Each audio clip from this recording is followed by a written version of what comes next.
After Work, con Eduardo Castillo.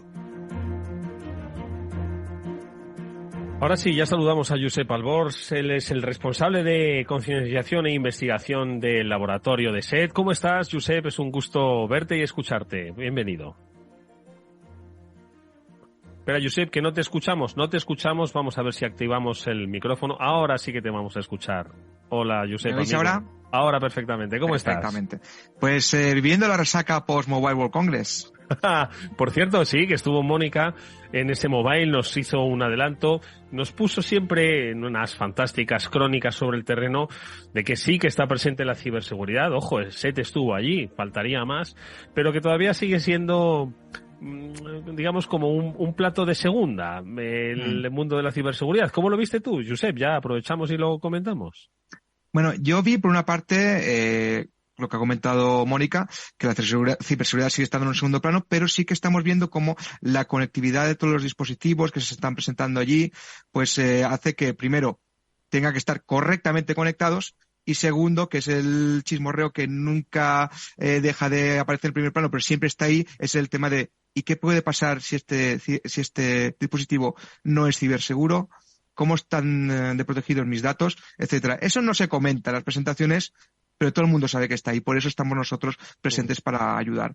Bueno, pues nada, tal vez en el próximo mobile pues se hable un poquito más de ciberseguridad, o tal vez el próximo mobile sufra algún incidente que lo ponga en primera línea y se tenga que hablar sí o sí de ciberseguridad. No lo deseamos ni mucho menos. Nosotros vamos a hablar del estado de la ciberseguridad en 2023. No sé si escuchabas antes a Mónica, Josep, a propósito de la actualización de la Estrategia Nacional de Ciberseguridad en Estados Unidos. Pone el foco, ojo, en los agentes internacionales clásicos, pero yo no sé si tras un año en la guerra de Ucrania es algo que, por otro lado, desde SET habéis analizado. Ha cambiado mucho el panorama de ciberseguridad. ¿Cómo lo habéis visto? Bueno, en el último año, en lo que respecta a nivel mundial, a nivel de España, hemos notado, sobre todo, lo que se refiere al conflicto, la guerra en Ucrania, es la utilización masiva de lo que nosotros llamamos destructores de información, los wipers, que se utilizan precisamente pues para destruir esa información y hacer que los destructores de información. Sí, los ingleses llaman wipers, yo prefiero traducirlo para que la gente lo entienda mejor, y lo que hacen es destruir toda la información que hay en un sistema o el sistema en sí, de forma que ese sistema queda inoperativo, no se puede utilizar. A veces lo camuflan de ransomware, pero muchas veces llevan directamente a eliminar los ficheros críticos del sistema para que no pueda ser utilizado. O sea que eso es básicamente, perdóname que utilice esta comparativa, lo que vemos en las películas de cuando destruyen documentos que son claves pues para llevar a cabo estrategias militares o toma de decisiones, ¿no? Es eso, entiendo, ¿no? En este caso, además, afecta a lo que son sistemas que pueden ser críticos para lo que es, por ejemplo, suministro eléctrico, de gas, de agua o cualquier cosa que puede causar una disrupción que puede dar una ventaja estratégica al enemigo.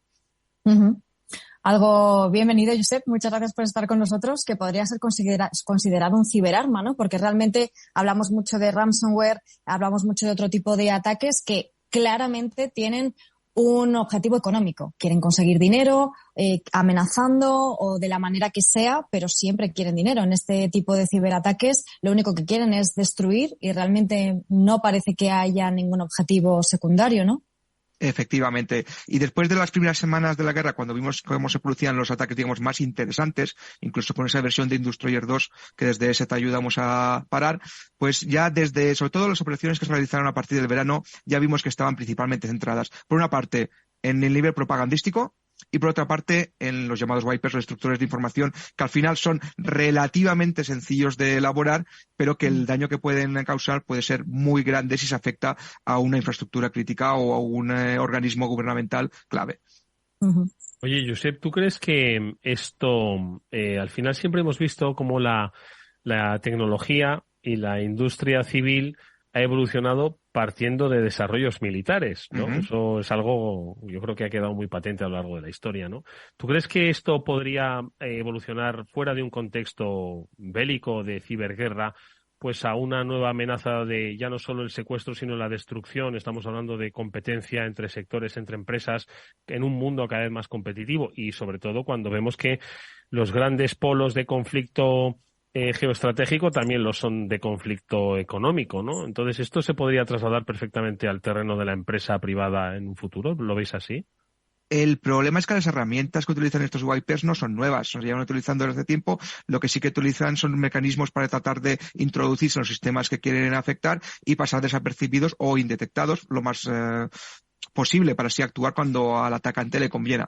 Entonces, esto aparte de usarse en factores geopolíticos como los que estamos viendo ahora en Ucrania, usar por empresas privadas, hombre, técnicamente es posible, pero también es técnicamente posible averiguar quién podría estar detrás si nos han cubierto el rastro, con lo cual eso sería, pues, a nivel de competencia algo desagradable por la parte de la empresa que ha lanzado este ataque, que se vea que ella ha sido responsable de un ataque a una competencia. No creo que ninguna empresa en su debido juicio pues se atreva a hacerlo, salvo que sea algo de, por ejemplo, que venga de algún país que no tenga miedo a posibles represalias y quiera quitarse competencia de encima. Uh-huh. Oye, Josep, y cambiando un poco de ámbito, porque estaba revisando antes el informe de amenazas que lanzáis todos los cuatrimestres y este es correspondiente a finales de 2022, ¿no? De hace poquito. Y precisamente decís ahí que España es y sigue siendo, porque ya lo lleva siendo desde hace tiempo, uno de los países que más ciberamenazas reciben, o por lo menos detectáis vosotros, ¿no?, que reciben en todo el mundo, ¿no? ¿Por qué es esto y qué tipo de amenazas son los que recibimos mayormente? Bueno, cuando elaboramos este tipo de rankings nos fijamos en varios puntos, lo clasificamos por diferentes tipos de ataques y España, junto con países como por ejemplo Japón, Ucrania y a veces Polonia, está siempre en el top 3 en una serie de amenazas como pueden ser los relacionados con ladrones de información. Aquí englobamos a lo que son troyanos bancarios y los que buscan robar credenciales, algo que estamos viendo desde hace ya casi 2 años, que están teniendo campañas muy intensas, sobre todo en España. Yo las analizo constantemente a diario y vemos cómo siguen utilizando un vector de ataque muy clásico, como es el correo electrónico, y les sigue funcionando bien. ¿Por qué? Porque utilizan asuntos cada vez más elaborados, la gente sigue picando, no se aplican medidas de seguridad, digamos, ya más básicas, siguen cayendo con, por ejemplo, tácticas que lo que hacen es suplantar a empresas u organismos oficiales. Por ejemplo, esta última semana estamos viendo cómo se está suplantando la agencia tributaria, está la campaña de la renta cerca y lo saben los delincuentes. Y vemos cómo nos estudian hasta tal punto que saben los delincuentes perfectamente cuándo no deben enviar esas campañas. Saben cuándo nos vamos de vacaciones, saben cuándo nos tomamos un puente, cuándo no estamos pendientes del correo. Y es entonces cuando dicen, no, bueno, déjalo reposar un poco y cuando vuelva esta gente de sus vacaciones, les inundamos con una campaña para que se vean el buzón de entrada inundado con estos tipos de mensajes y alguno caerá. Y efectivamente, por desgracia, más de los que deberían siguen picando. Fíjate, Josep, te estaba escuchando y yo me preguntaba si en Francia hay un programa como este, un Cyber After Work, que cuenta con los mejores especialistas de Francia, de empresas internacionales, pero también de empresas españolas, pues hablando de si la Poste ha tenido problemas o si la agencia tributaria francesa pues es objeto de imitación de correos, o si la BNP, ¿no?, la banca francesa, pues también advierte a sus clientes de que nunca envía SMS. Tenemos ciertos paralelismos. Me haría gracia, ¿no?, saber que hay un ciber. Te confirmo que lo hay porque mi compañero Benoit de Francia está activamente participando en ese tipo de programas. Pero nos diferencia mucho, porque decías que España está como un poquito a la vanguardia, ¿no?, de recibir esas ciberamenazas y de combatirlas, claro. A ver, por un lado, hay amenazas que son comunes a nivel internacional. El tema de los infostiles no es algo exclusivo de España. Es algo que vemos en otros países europeos, es algo que vemos en Norteamérica, en Latinoamérica, en algunos países de Asia. Y lo que se utiliza son plantillas muy personalizadas. ¿Qué hemos visto? Que las genéricas que están en inglés funcionan a veces, por ejemplo, cuando estamos hablando de empresas de logística internacionales, como pueden ser UPS o DHL, que es una muy suplantada. Y luego los delincuentes se han ido especializando y han visto que aquí en España, cuando más afinada sea la plantilla, mejor resultado tienen. Y ahí desde hace años estamos viendo cómo están personalizando pues estos correos con empresas españolas. Incluso cada vez mejora más su uso del lenguaje. Y bueno, y ahora con el tema de la inteligencia artificial, pues obviamente mucha gente no va a poder distinguir un mensaje escrito por un humano como por una inteligencia artificial porque están muy bien redactados. Y además vemos cómo siguen unos patrones que se van repitiendo hasta que ven los delincuentes que esa eficiencia va decreciendo y entonces cambian un poco plantilla. Pero hay patrones que llevamos observando desde hace ya muchos años. El de la agencia tributaria es un clarísimo ejemplo. El de los paquetes pendientes han ido evolucionando con el tiempo y adaptándose, pero también se vienen repitiendo. Y también vamos viendo cómo campañas cíclicas, dependiendo de las fechas, pues se van produciendo. Por ejemplo, esta mañana estábamos analizando una estafa de una cadena de perfumerías española que decía una promoción por el Día de la Mujer.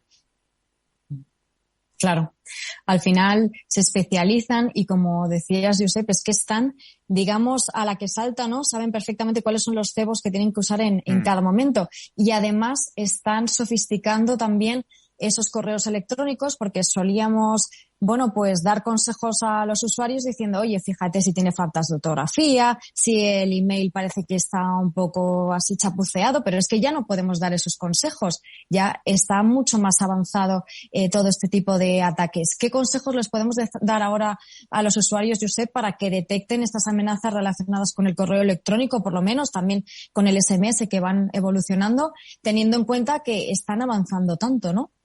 Pues el principal consejo que les puedo dar es que desconfíen de todo. Zero trust.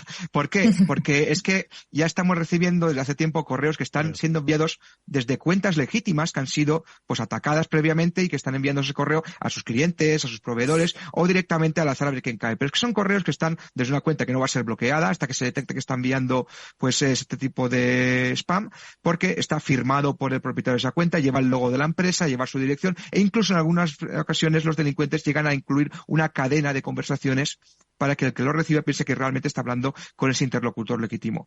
Con lo cual, mucha desconfianza, aplicar las medidas de seguridad básicas que para muchos aún parece que no son tan básicas, soluciones de seguridad, soluciones anti-spam en el endpoint, todo lo que sea, pues cualquier tipo de filtración, ya para empresas que tengan una madurez más elevada, todo el tema de EDR, y confiar en los expertos en seguridad, sea de nivel propio que tengan dentro de la empresa, como a nivel de empresas que nos dedicamos a ofrecer estos servicios.